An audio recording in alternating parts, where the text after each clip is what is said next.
All right, we ready? Really good. It's fun to be back on campus, be back out there practicing with our players. It was really good to see them.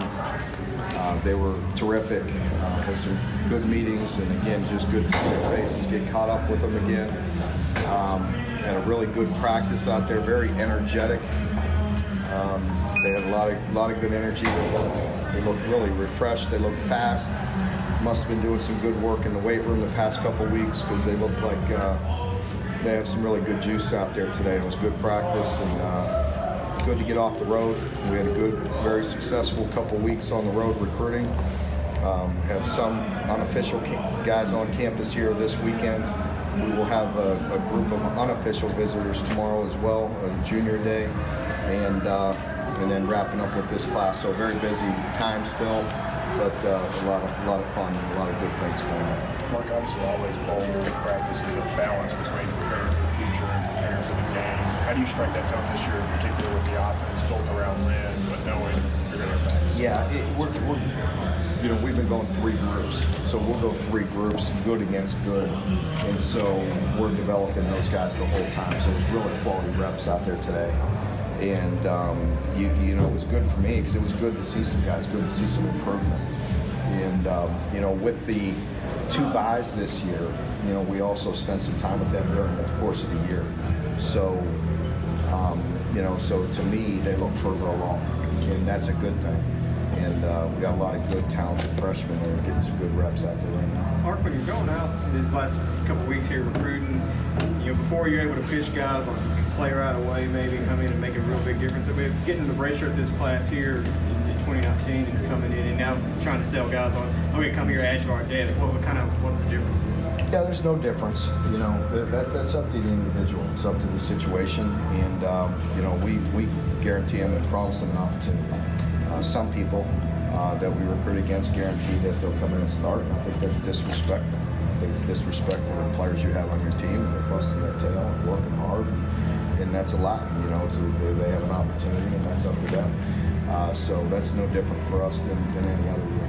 I know scholarships are kind of at a crunch right now. Do you have a number of more guys you can add between now and Wednesday? We'll see. We'll see. There's some guys out there that are hard to sing up to, so we'll continue to work our way through it. But roster management isn't, it's important for all of us now. It's different, and it changes, and we're evolving and we're staying up with it. But this year it should give us an opportunity to get back to 85 because we're under the 25 initials. So. Hopefully we can hit it right on the number and be at full strength, because across the country it's very hard to be at full strength, to be right at 85. It's very common. Mark, I imagine it can't hurt recruiting when people turn on the award shows and read the awards, and Lynn's winning an award, Max Duffy's winning an award, especially after last year, winning awards last year, to have people come back and win it again. How important is that? Yeah, it's really important. Just so proud of our team. All the awards, all the guys that were recognized this postseason, and Drake and Landon and Lynn, and of course Max. Very proud of them. And there's a lot of guys that have done a lot of good things, but it's really good for our program. It's good for our brand, and it's good to be at those national award shows 2 years in a row. What are you expecting? Is Dean going to coach in the bowl game? Or Dean is going to coach in the bowl game. Very happy for Dean and Crystal and their family. Dean's worked extremely hard. He's been a big asset to us. So absolutely, he's welcome to be here. And he's here today. He won't be able to be here tomorrow for practice. He's got things to do on campus, and we're working it out. And I want to be very flexible for him, and whatever he can do, we appreciate him. He wants to be here and be in the bowl, so we welcome that, and also wish him good luck in this new situation there. And he'll do a great job. Very proud of him. Do you have an idea if you're going to hire far as special teams specifically with that, or maybe somebody else on the staff gets that and you go for a different position? Yeah, I don't know. I'm going to hire best available, and we do have a lot of guys on our staff that can coach special teams, so that's the good thing. And Dean has done such a good job, and you know, we've got some quality coaches that are in there every day, all day in those special teams meetings, so we can handle it that way. So we'll see. You know, I'm going to take my time. I'm in no hurry at all right now because of this recruiting the way it is. You know, I'm not in any hurry at all, to be honest with you. We've had so many other things going on. Really haven't put much thought into it yet. Did you get to talk much with Glenn about his decision to play in this bowl game, or before you players? You know, to be honest with you, Lynn handled it much like some of the other guys. I think he must have put some thought into it. He and I have talked through the course of the year about his, you know, future next year, whether it's the NFL or here, and I really understood where he was going with that and fully support that. And you know, Lynn, the last thing I will do is ever talk somebody into coming back and playing. And so I give him all the information, and with the bowl game, Lynn made that decision. And to me, it doesn't surprise me once again, just who he is and the type of competitor he is and the way he loves playing football, the way he loves his university, and he loves his teammates and coaches. So it doesn't surprise me. You know, he's once again very unselfish and wants to do what's best and make his mark and leave his legacy the right way. And just proud to have him. He's out there today and become such a great leader and so energetic out there and picks everybody up.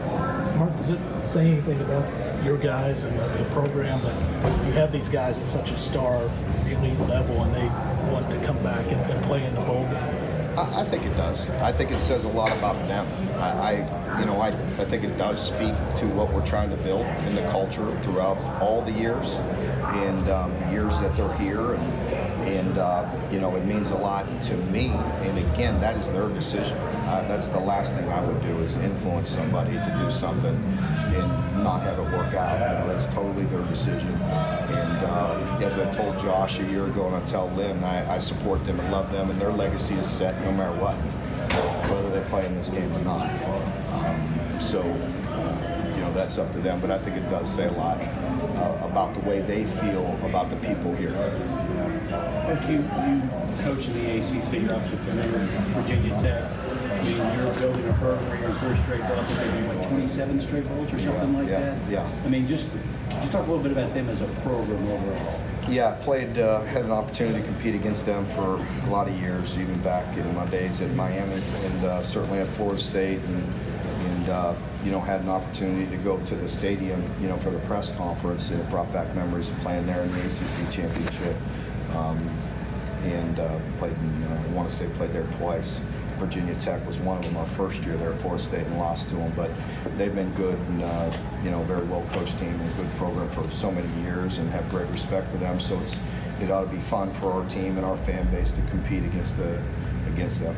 Do you know Bud Foster at all? I don't really know him very well, to be honest with you. Just you know, we don't cross paths with them a whole heck of a lot in recruiting much, and so I really don't know him very well. They post 3 shutouts this year. And how rare is it in today's football for teams to post shutouts? It is rare to have shutouts. It says a lot about them and about Bud, and he's been a tremendous defensive coach for a long, long time. So. Do you have any of the guys with long-term injuries getting back to the bowl, Isaiah and some of the guys? Yeah, you know, Isaiah would be the one. I'll give you an update on that. I don't, to be honest with you. I've been running, so I'll get caught up when I have an opportunity to get everybody together. Yeah. Mark, we've not talked to you since it happened, but a guy that really gave wood to the QB room, what's that do for the program? You about caught me off guard there, but I'm not allowed to talk about anybody specifically still, am I? No, I can't. Kelvin Josephs. Kelvin already transferred was here. Oh, okay. Kelvin was here. Don't try to get me. Don't try to get me. Yeah. You almost got me in a real comfortable, vulnerable moment. Are you expecting anybody else to declare early, juniors, or do you expect other than Not that I know of at this point, but again, I have some meetings set with some juniors and their parents, and so we'll see. That's if I did, then that's still up to them how they want to announce it, what they want to do. But I'll get with some guys. Everybody good?